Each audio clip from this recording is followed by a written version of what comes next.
Welcome back to my channel, guys. My name is Lola Chila, and today we are going to be exploring a project that is coming up right in the heart of Gikomba Market.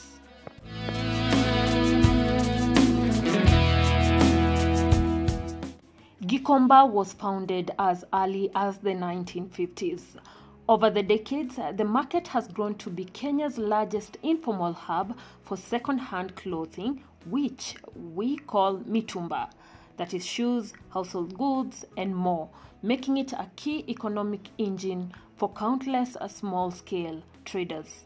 By the year 2024, it's estimated that close to 100,000 people rely on this market directly or indirectly. But despite its importance, Gikomba Market has long struggled with one chronic challenge: fires.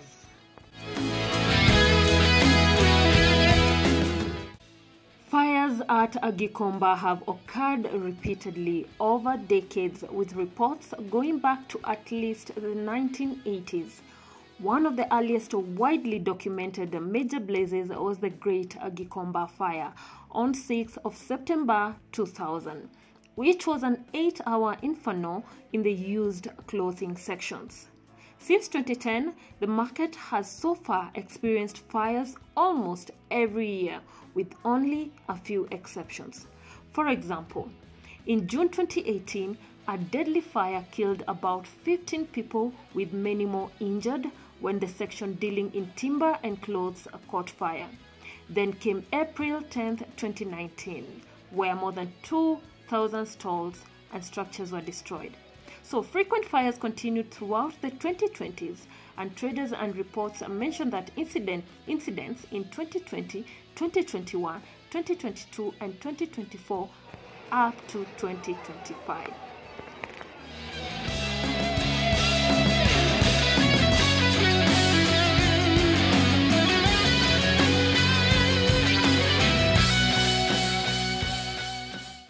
Traders have repeatedly voiced that causes are often murky. Some blame electrical faults, others suspect deliberate arson allegedly tied to land disputes, business rivalry, or insurance fraud. Meanwhile, emergency response has often been hampered.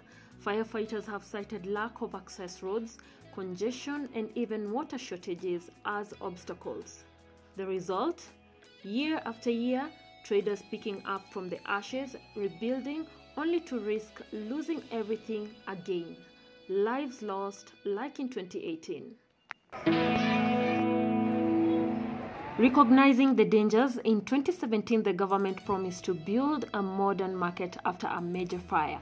By 2021, a first phase had been realized: a 6-floor modern market built at a cost of about 460 million shillings. It accommodated various traders. But still, recurrent fires persisted, showing that partial upgrades were not enough. Traders, worn down by years of repeated loss, even sued the county government for alleged negligence, demanding compensation reportedly up to 20 billion shillings for losses incurred.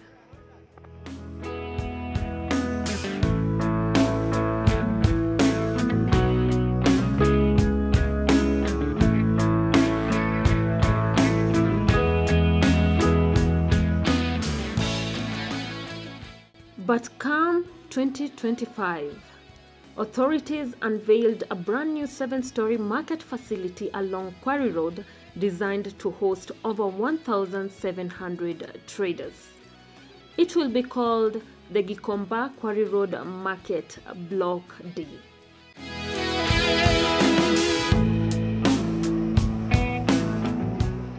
This new Block D aims to replace the cramped, dilapidated informal shacks and wooden stalls.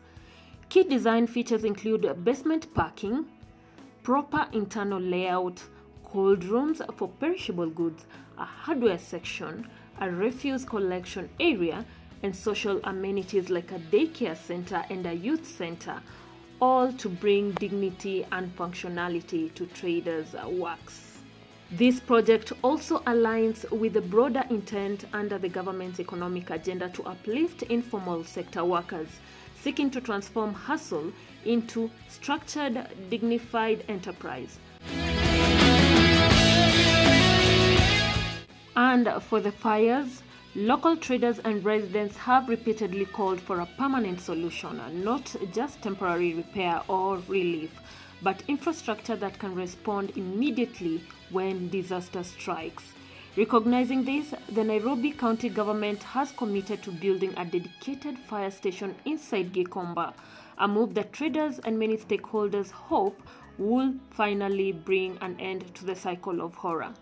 According to official statements, the fire station will cost roughly 60 million shillings and will be staffed by a full firefighting crew, that is 6 personnel per shift, and will be supported by proper access roads designed to enable fire engines to reach any part of the market, something that was nearly impossible under the old chaotic layout. This isn't just about firefighting.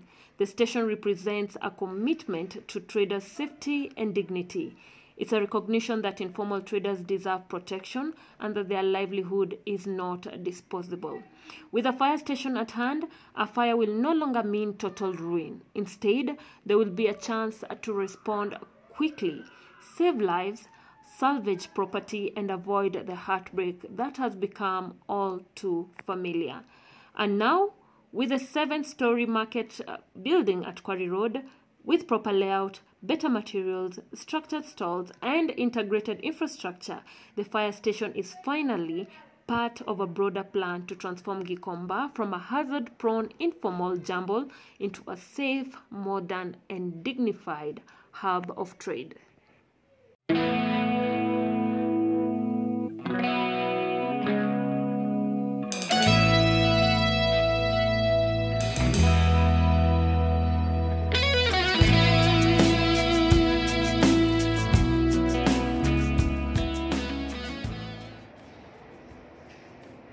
So guys, this is the fire station. This is one of the rooms. Still work ongoing. Yeah. And that's Gikomba Market. That's the first that was built. And that's the new one that is being built right there. That's the new one that's being built right over there.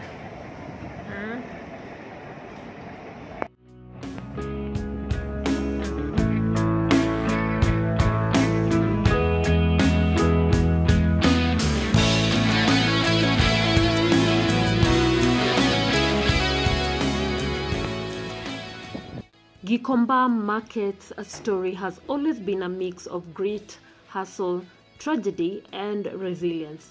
The recurrent fires painted a cycle of loss, lives burnt, dreams reduced to ashes.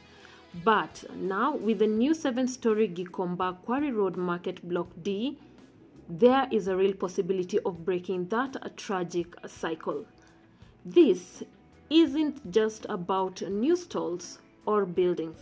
It's about giving dignity back to informal traders, securing livelihoods, and transforming one of Nairobi's busiest trading hubs into a space of safety, order, and opportunity. So guys,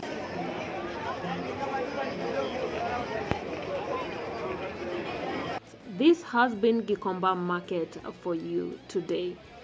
Kindly like, subscribe, and share, and let me know, along the way, have you come across this new Gikomba Market that is coming up, and what do you think about it? How do you feel? Personally, as I was walking around the market, I realized I'm getting a feel that very, very soon Gikomba Market might turn into Eastleigh, because I witnessed a lot of buildings are now going vertical. We are trying to stop the spreading out on the ground. We are bringing everything together, pushing it upwards. So that's what I witnessed. So very soon there'll be a large section of lands in Gikomba that many buildings can come up. That's what I saw. It might end up looking like Eastleigh in the long run. In the meantime, guys, thank you so much. Kindly like, subscribe, and share as well. I always love to hear your opinions.